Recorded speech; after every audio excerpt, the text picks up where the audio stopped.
Namaste, Christiane here. 10 minutes is all you need to really give some care to your cervical and your lumbar spine. And they need it, right? Just if we have the head a little bit forward from where they need to be, which is often the case because we're on our devices, right? That puts those 12 pounds of extra weight, puts a tremendous strain along the area of the cervical spine. And then we have sitting, right? Just sitting, that lack of activity, the lack of ability to open through the front of the pelvis, putting a tremendous strain on the lumbar. So let's go ahead and just take those 10 little minutes to reverse this negative effect and balance things out. Bring a blanket for your knees and let's get started. So here you're going to place the blanket again just to support your knees. Let's start out on our forearms, and then here the elbows are pressing down, the forearms are pressing down, and we will just begin with a little bit of a flexion and extension of the cervical spine. So if this position feels too strenuous for you, come on down onto your belly. Yeah, and do it from here. It's perfectly beautiful. So you don't want to compromise really what the goal is in yoga. Whatever shape you take is to discover more space in the body, nothing else, right? So modifying as needed. So again, you're either here or you're here, and you are going to tuck the chin into the chest, rounding, rounding, rounding the spine. Feel those shoulder blades moving away from one another. And then releasing, dropping, and then sticking the head out like a turtle coming out of her shell. And again, tucking the chin in, rounding, rounding, rounding. Maybe you're starting out in this position, you feel that you are fatigued by the second time around, so just go down onto your belly then, and open. And rounding.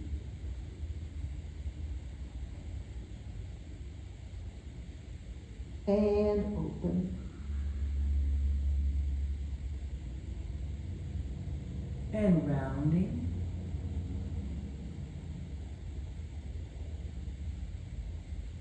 And open. When you feel you've had enough, go ahead and scoot your hips back into a active type of child's pose where you have your knees fairly close together and your arms are active here. Just inviting some length along the sides of the spine. And then here I'm going to invite you to create circular motions for the head. And then the other direction. Simple circular motions go a long, long way. And then from here, we're going to come into a modified chair pose where the arms stay down. So you can take the mounts of your toes on the blanket so you have a little bit more height, so you can allow this to encourage you to sit back a little bit more. Yeah, or if for whatever reason this does not feel appropriate on your leg joints, your hips, your knees, your ankles, then you can do it again from that child's pose. We're just going to create circular motions on the neck once again from this shape. But first, I want you to be mindful of how you're stacking your bones overall. Are those ankles directly below the hip bones? That would be the ideal way to support yourself. So go ahead and give yourselves enough space between the 2 feet. Also make sure that the toes are pointing straight ahead, and maybe use your fingers to lift those toes up a little bit. Now take your hands to the meaty part of the calf, like the skin, and just lift that up. And then with your fingers and your thumb, draw the shins towards one another, is to encourage the outer hips to open. So the ribs are resting onto the thigh. Yeah, you see me maneuvering that a little bit more. And as the shins draw towards one another, the hips spread so you can release more through the spine. And then here, do your neck circles. So again, you could be doing your neck circles from your child's pose variation. You can even be doing them on a chair, sitting straight up, right? Which is where we find ourselves more often than not. So just do your neck circles. And then switch directions. Notice that if you lower the hips a little bit more, you will engage more through those legs, and that's a good idea. Because the more we engage those leg muscles, the better supported are our joints.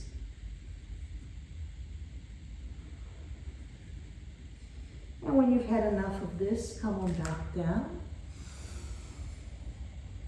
And then what we're going to do now is do a retraction of the neck, where you get that double chin, yeah?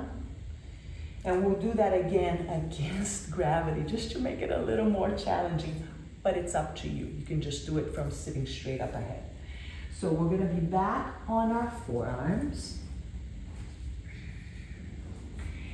And you could be on your knees, of course. You could be on your belly, of course.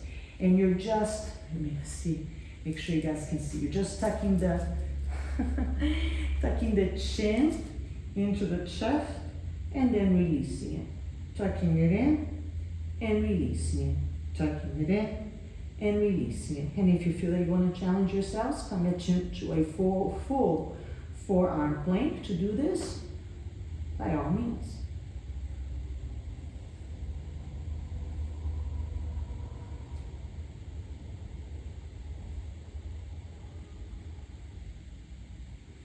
If you should need to come back down onto your knees to continue with the integrity of the pose, you do that.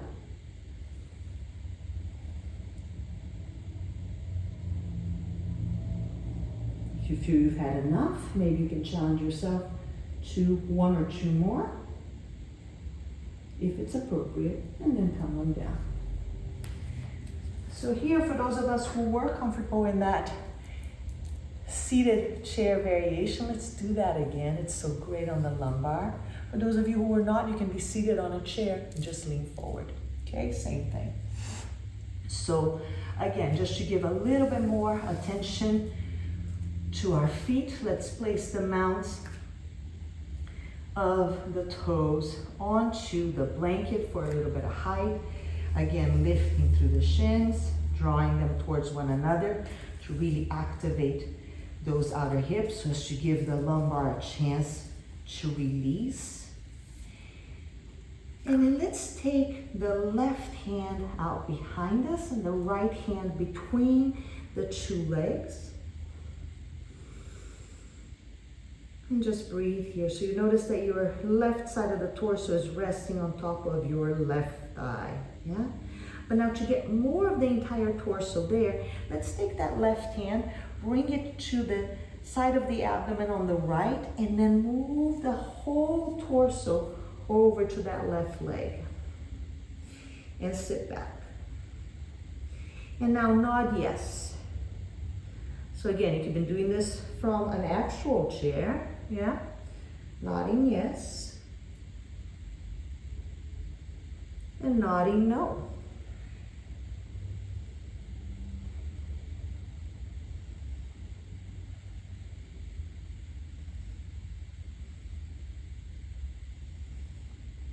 And then let's go ahead and find our way over to the other side. So again, straddling that right leg this time. And just notice how most of your right side of the torso is resting on the thigh. But now to pick up the entire torso to rest over that thigh, take your right hand and bring the left side of the abdomen over more, so that the whole right torso, the whole torso rests on top of that right leg.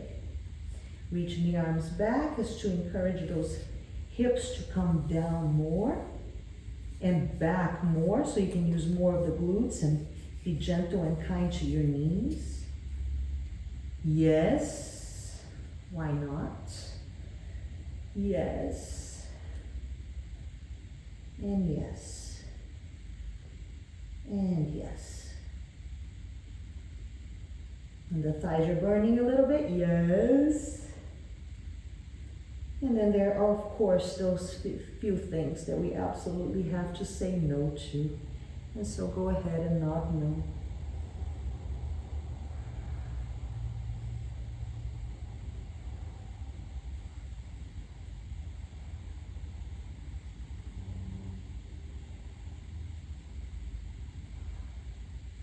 And then as you're ready, come on back to kneeling.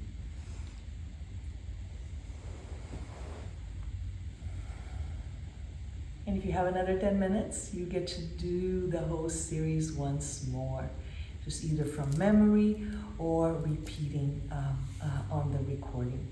But I am going to give you a little practice for your Shavasana, provided you feel like it's now time to rest, or for any time really that what you feel is more appropriate for the moment is just your loving touch to release tension, especially in particular in the area of the neck, so that we don't have that stiffness, right, or any tingling sensation, but most of all, so that we can think clearly. So I'm going to ask you to, in this case, go ahead and lie down as if you're going into Shavasana. And I will show you from here sitting up so that you can see best how to do.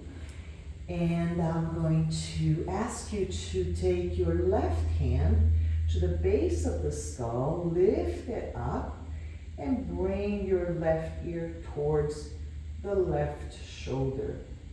And now with that free hand, the right hand, take your thumb and find that meeting spot between the actual skull, the bone itself, and the neck. And then take the thumb, being so strong as it is, use that to massage the area, to invite a little more space between the two. And of course, you find that some places are just really super tight, so you spend a little more time there, massaging along the way. Breathing. So again, where the bone ends and the neck muscles themselves begin. And then bring the head back up. Take your right hand over to the left side, bringing the right ear towards the right shoulder. And then taking the left thumb and bringing it over to those edges where the left side of the skull and the neck meet. Interesting just to observe which side feels tighter than the other. And then of course picking the spots that feel like need a little bit more of your love and spending time there. Breathing. Gentle, loving touch along the way, but it's a firm touch, right? Because there's a lot of strong tightness here. So a strong touch is appropriate. Where do you feel most tension? Spend a little more time there. And when you feel that you've had enough on both sides, pick up the head, really lift it up, let the shoulders drop, and then rest the head back down so that the neck is nice and long.